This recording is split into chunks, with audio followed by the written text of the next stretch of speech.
Jadi ini tidak bisa dipilih sebagai pilihan jawaban yang memiliki poin paling tinggi, teman-teman.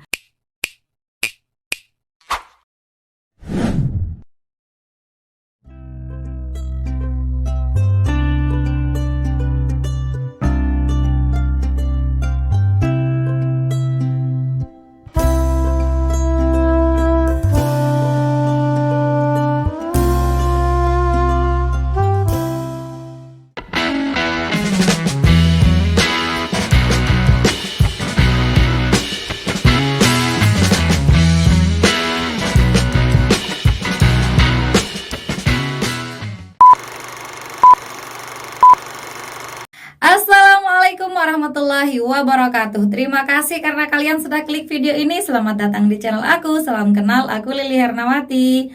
Teman-teman, kali ini kita akan kembali membahas mengenai prediksi soal untuk seleksi P3K tahun 2023-2024. Dan teman-teman gak perlu khawatir karena di video ini adalah soal-soal terbaru karena kita ingin mengejar start, teman-teman ya. Sebentar lagi kabarnya insya Allah bulan September akan diadakan pembukaan untuk seleksi CASN tahun 2023, yaitu untuk CPNS dan P3K. Dan beruntungnya adalah 80%-nya untuk P3K, teman-teman. Jadi yuk kita mulai belajar dari sekarang.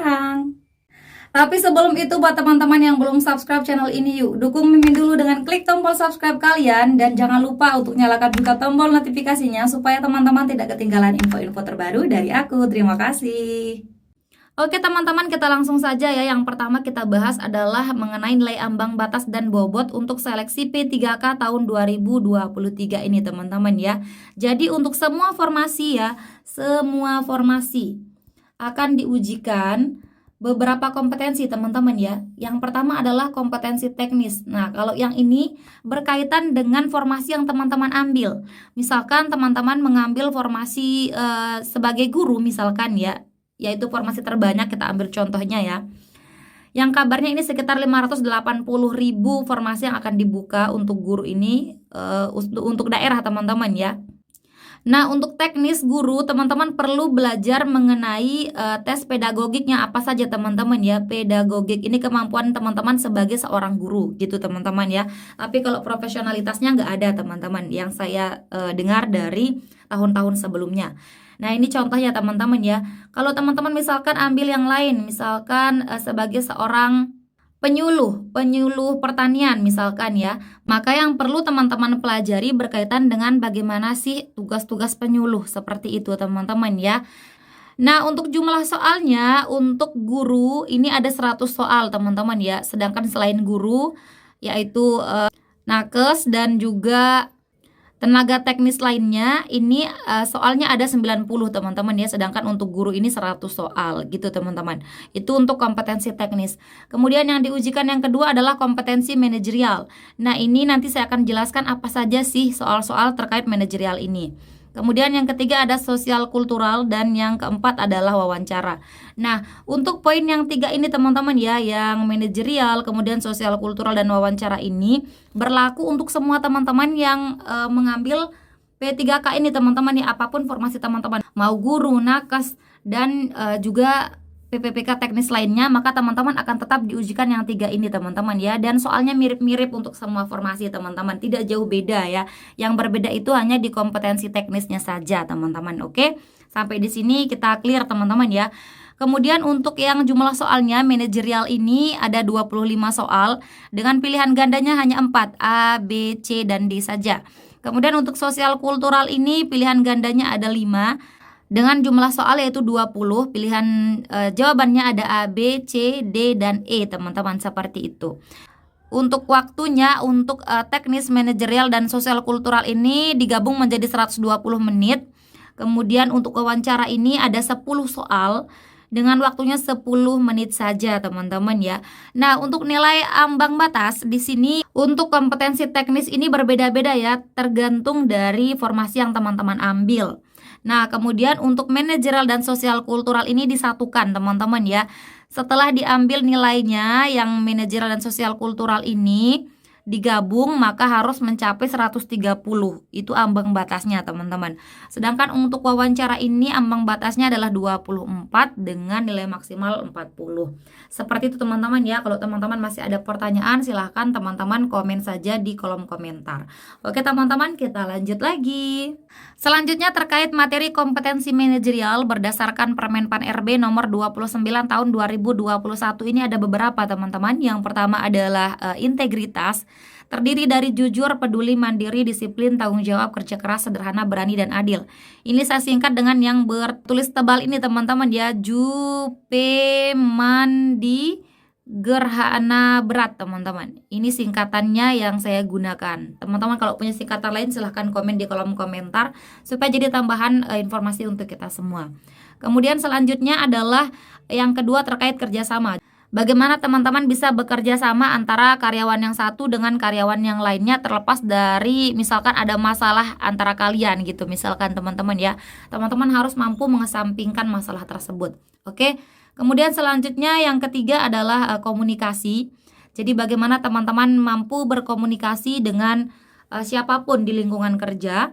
Kemudian yang keempat adalah orientasi pada hasil. Jadi apapun hambatan teman-teman yang disajikan di soal, teman-teman harus fokus pada hasil yang ingin dicapai gitu, teman-teman ya. Kemudian yang kelima adalah pelayanan publik. Kemudian yang keenam adalah pengembangan diri dan orang lain. Jadi bagaimana teman-teman tidak menghambat pengembangan kepada untuk orang lain gitu ya. Jangan hanya mementingkan diri sendiri. Kemudian yang ketujuh adalah mengelola perubahan, dan yang terakhir adalah pengambilan keputusan. Jadi bagaimana teman-teman ini tegas dalam pengambilan keputusan, seperti itu, teman-teman. Oke, kita lanjut lagi ke materi kompetensi sosial kultural.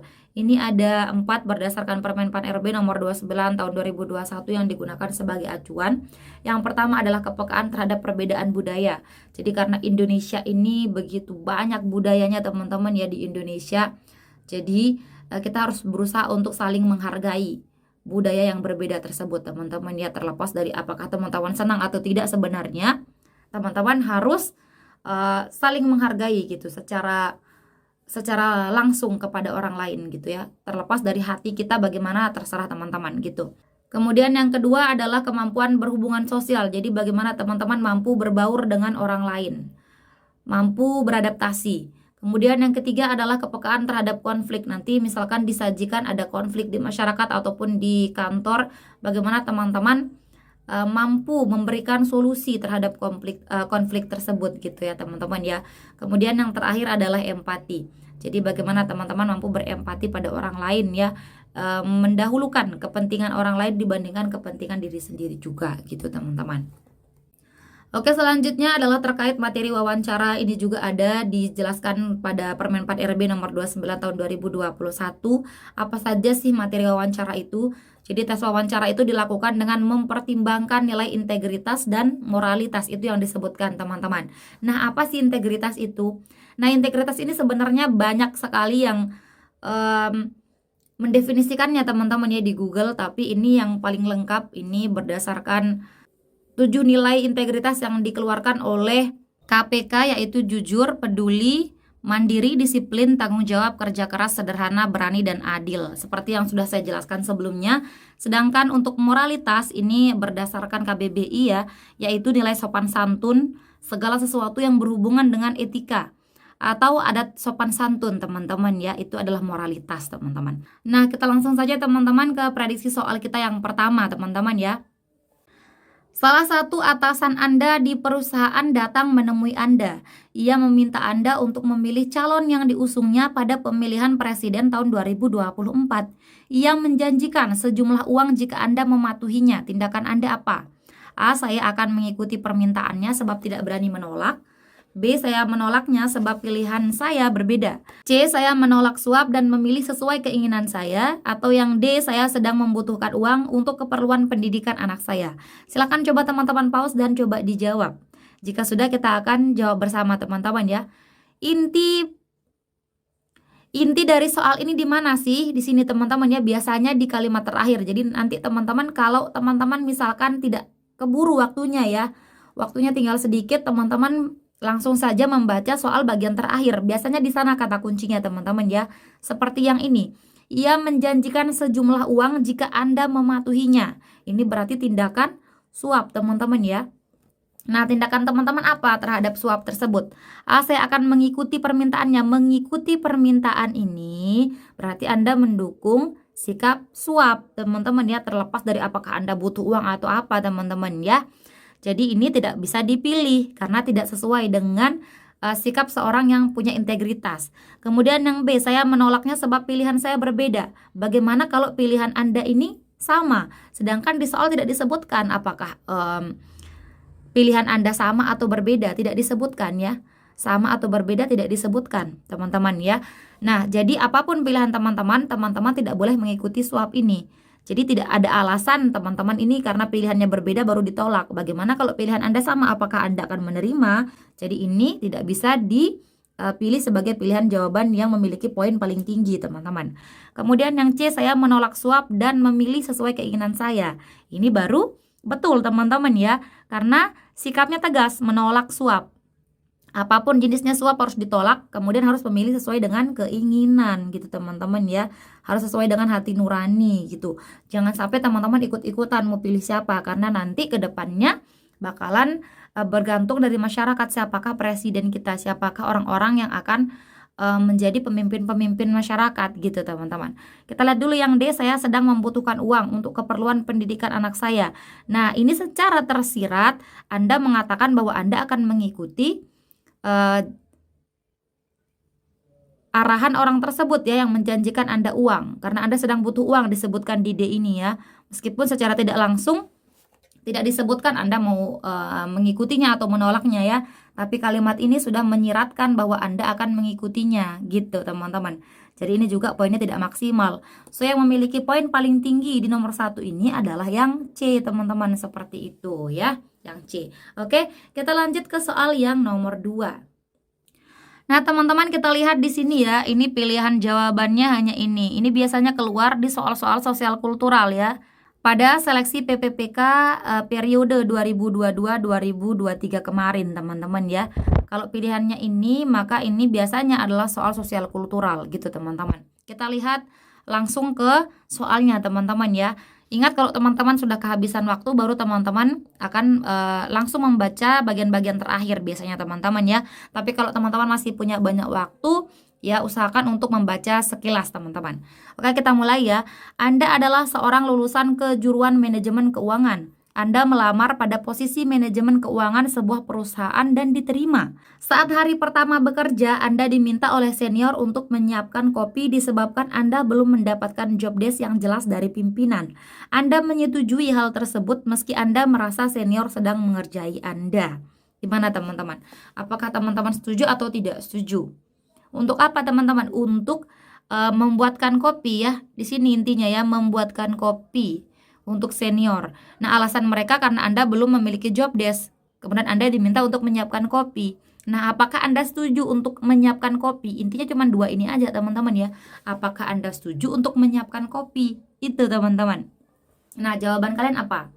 Nah, kalau di saya, teman-teman ya, berdasarkan trik-trik yang sudah saya sampaikan pada periode-periode sebelumnya dan mempan, kita akan memilih antara jawaban A atau E ini, teman-teman ya. Antara sangat setuju atau sangat tidak setuju yang memiliki poin paling tinggi. Kalau kalimatnya ini positif di soal, maka teman-teman pilih jawabannya sangat setuju. Tapi kalau kalimatnya negatif di soal, teman-teman pilih sangat tidak setuju gitu, teman-teman ya. Oke. Kita lihat apakah baik untuk menyiapkan kopi. Meskipun mungkin di pikiran Anda nih, senior lagi ngerjain saya nih gitu ya. Tapi karena menyiapkan kopi ini sesuatu yang baik dan Anda belum punya job desk, so saya rasa ini kalimat yang positif untuk menyiapkan kopi. Gitu, terlepas dari embel-embelnya apakah mereka mengerjai Anda atau tidak, teman-teman ya. Jadi ini kalimat yang positif, so jawabannya adalah yang A yang memiliki poin 5 gitu, teman-teman. Sedangkan yang B ini poinnya 4, C ini poinnya 3, D 2, kemudian E 1. Seperti itu, teman-teman ya. Oke, kita lanjut lagi ke soal yang nomor 3. Anda baru saja pindah domisili. Anda datang dari pedesaan yang terpencil dan ke kota untuk kepentingan pekerjaan Anda. Seminggu berlalu Anda merasa warga sekitar tidak begitu ramah dan tidak pernah saling bertegur sapa. Penduduk sekitar menghabiskan waktunya di dalam rumah saat mereka tidak bekerja. Hal tersebut membuat Anda terganggu dan berencana untuk mencari tempat tinggal baru. Bagaimana teman-teman? Jawaban kalian apa? Sangat setuju atau sangat tidak setuju? Dicoba teman-teman di pause dulu. Oke, jika sudah kita akan jawab bersama teman-teman. Kita lihat intinya di sini yang ada di kalimat terakhir teman-teman ya. Hal tersebut membuat Anda terganggu dan berencana pindah tempat tinggal yang baru, mencari tempat tinggal baru gitu teman-teman. Nah, kenapa Anda merasa terganggu? Karena penduduk sekitar menghabiskan waktunya di dalam rumah. Apa yang salah teman-teman? Orang di dalam rumah saja Anda merasa terganggu. Bagaimana kalau mereka di luar rumah? Tidak ada orang yang mengganggu Anda sebenarnya teman-teman ya, tapi kok Anda bisa merasa terganggu. Jadi ini kalimat yang negatif teman-teman. Ya, Anda merasa terganggu, orang di dalam rumah, orang tidak saling keluar bertegur sapa, Anda merasa terganggu dan berencana pindah tempat tinggal. Ini adalah sesuatu yang negatif. Karena ini negatif, maka jawabannya adalah yang E teman-teman ya, poinnya 5 yang E. Kemudian poin 4 ada di D, poin 3 itu C, poin 2 itu B, dan poin 1 adalah A teman-teman. Seperti itu ya. Jadi teman-teman fokus untuk menentukan apakah tindakan di soal itu adalah negatif atau positif. Maka insya Allah teman-teman akan mendapatkan nilai yang maksimal, bahkan mungkin tertinggi ya untuk nilai sosial kultural. Seperti itu teman-teman ya. Kita lanjut lagi ke soal yang nomor 4. Bagaimana tindakan Anda saat bertemu dengan orang yang dikabarkan tidak menyukai Anda? A. Saya tidak menyukai orang yang tidak menyukai saya. B. Harapan saya ia akan sadar bahwa sikapnya keliru. C. Saya akan menyapanya dengan baik. Atau yang D. Saya akan menyapanya jika ia menyapa saya lebih dulu. Bagaimana teman-teman jawaban kalian? Jika sudah dijawab, kita akan jawab bersama teman-teman ya. Di sini dikatakan bagaimana tindakan Anda. Ingat kalau ada pertanyaan, kalau ada soal-soal, saya kasih triknya teman-teman ya. Kalau ada soal, usahakan cari jawaban yang memiliki tindakan nyata. Tindakan nyata teman-teman ya. Kemudian tindakan tersebut harus bersifat positif gitu teman-teman ya. Oke, kita lihat yang A. Saya tidak menyukai orang yang tidak menyukai saya. Ini bukan tindakan, ini hanyalah menceritakan sikapnya dia ya. Sikap dia saja gitu ya. Saya tidak suka juga kalau orang tidak suka. Tapi bukan tindakan. Bagaimana tindakan Anda? Jadi ini bukan jawaban yang tepat. Oke? Kemudian yang B, harapan saya ia akan sadar bahwa sikapnya keliru. Ini harapan. Harapan saja teman-teman. Ini juga bukan jawabannya. Kemudian yang C, saya akan menyapanya dengan baik. Saya akan menyapanya dengan baik. Ini adalah tindakan ya. Tindakan apa? Tindakan yang positif. Menyapa itu tindakan. Dengan baik ini adalah positif. Jadi ini adalah kalimat yang unggul. Kita lihat yang D. Saya akan menyapanya jika ia menyapa saya lebih dulu. Ini ada syarat. Bagaimana kalau orang tersebut tidak menyapa Anda, maka Anda juga tidak akan menyapanya. Jadi ini sesuatu yang negatif.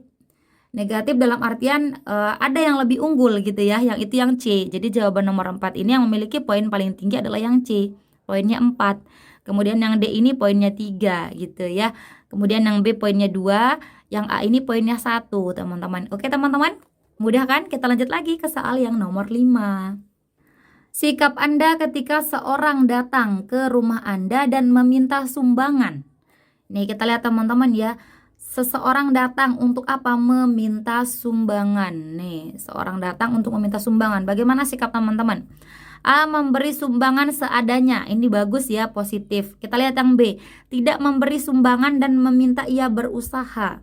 Nah, terlepas dari bagaimanapun keadaan orang tersebut, dia ke sana, ke tempat Anda untuk meminta sumbangan, teman-teman ya. Di soal tidak dijelaskan apakah dia dalam keadaan mampu atau tidak, kemudian apakah dia disabilitas, kemudian apakah dia ini orang yang sudah tua, apakah dia ini sudah tidak kuat lagi, tidak sehat, kemudian ya teman-teman dia tidak disebutkan keadaannya. Nah, kalau teman-teman tidak memberi sumbangan, teman-teman ya, maka bagaimana kalau misalkan orang tersebut tidak sehat, memang sesuai gitu dia meminta itu karena memang keadaannya tidak mampu untuk bekerja lagi, bagaimana? Maka teman-teman sebaiknya memberikan sumbangan gitu teman-teman ya. Kecuali kalau di soal disebutkan dia ini orang yang kuat, yang masih muda, yang mampu, misalkan seperti itu, maka teman-teman boleh untuk tidak memberikan sumbangan dan meminta ia berusaha. Jadi kalau menurut saya yang nomor 5 ini poinnya lebih tinggi yang A dibanding yang B ya. Jadi yang B ini bisa kita eliminasi. Kemudian yang C berpura-pura. Nah, ini kata-kata berpura-pura teman-teman, apapun alasannya di belakang ini, embel-embel ini, teman-teman fokus lihat yang kata kunci pertama yaitu berpura-pura. Kalau berpura-pura, maka teman-teman sudah menandakan bahwa kalian itu tidak jujur.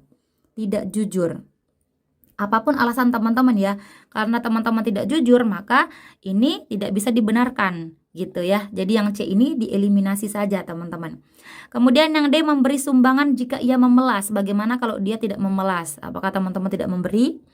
Jadi untuk nomor 5 ini yang memiliki poin lebih tinggi adalah yang A teman-teman ya.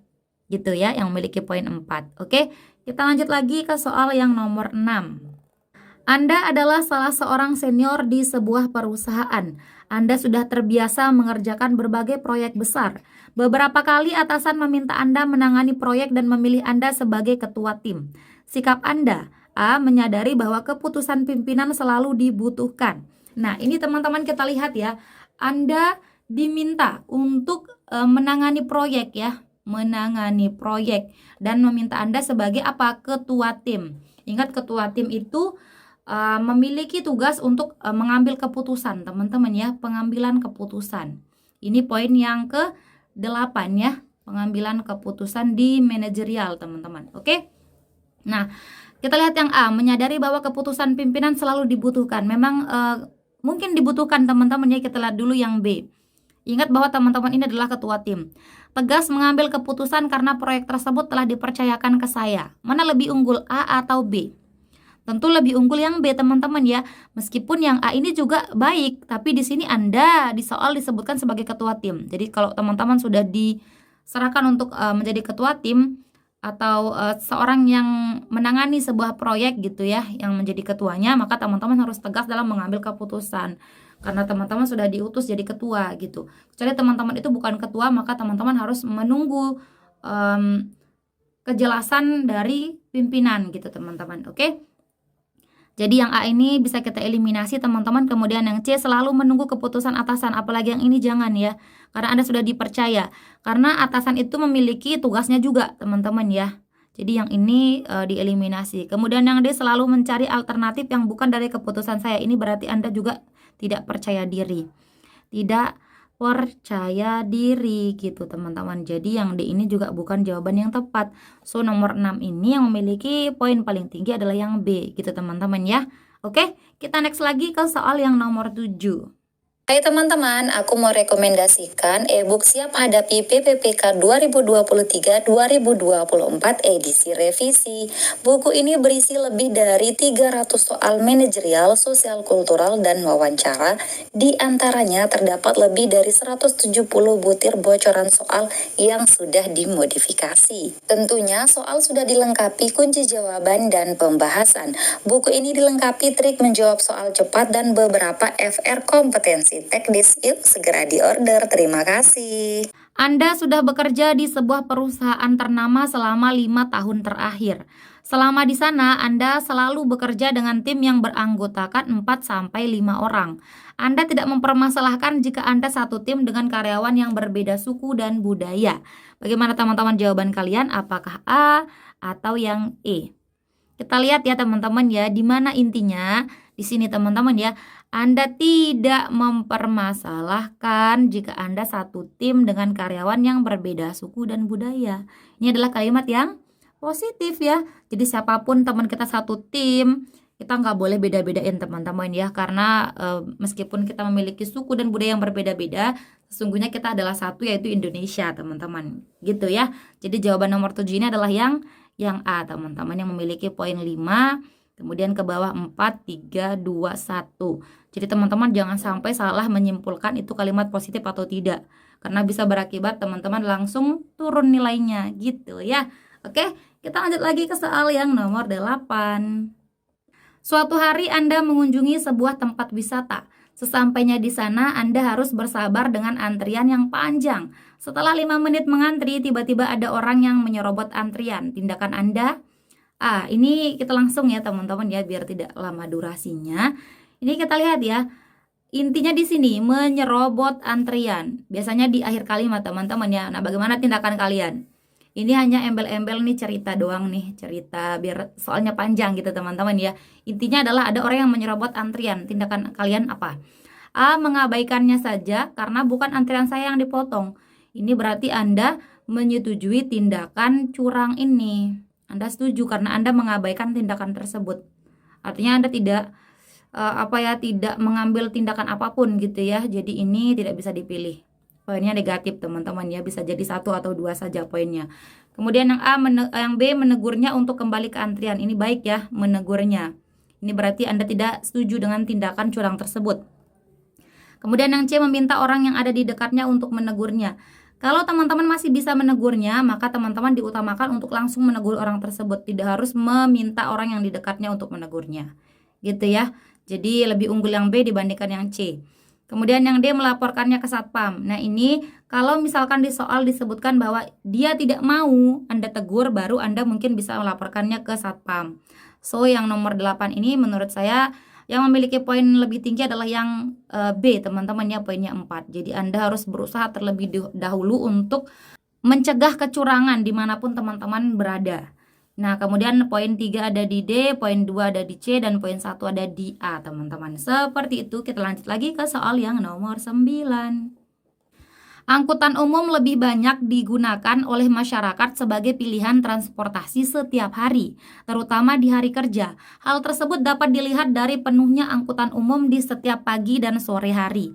Saat para karyawan pergi dan pulang bekerja, Anda mendahulukan orang tua, ibu hamil, dan penderita disabilitas untuk mendapatkan tempat duduk di dalam angkutan umum.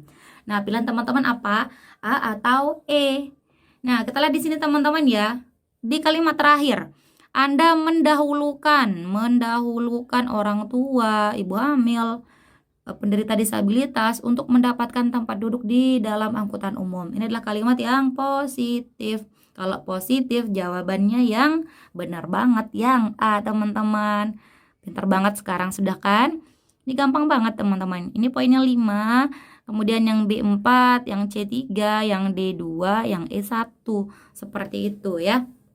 Kita lanjut lagi ke soal yang terakhir. Anda adalah seorang RT di Dusun Z. Anda kedatangan seseorang dengan penampilan yang sangat tertutup. Hanya terlihat mata dan telapak tangannya. Warga Anda tidak ada yang berpenampilan sepertinya. Dia mengajukan diri untuk pindah domisili di tempat Anda.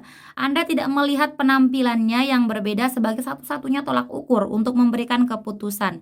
A sangat setuju, B setuju, C ragu-ragu, D tidak setuju, atau E sangat tidak setuju. Bagaimana teman-teman? Oke teman-teman, jika teman-teman sudah menjawab, silahkan bantu saya untuk jawab soal nomor 10 ini dengan menjawab apa jawaban kalian, apakah A atau E, di kolom komentar teman-teman. Oke teman-teman, terima kasih.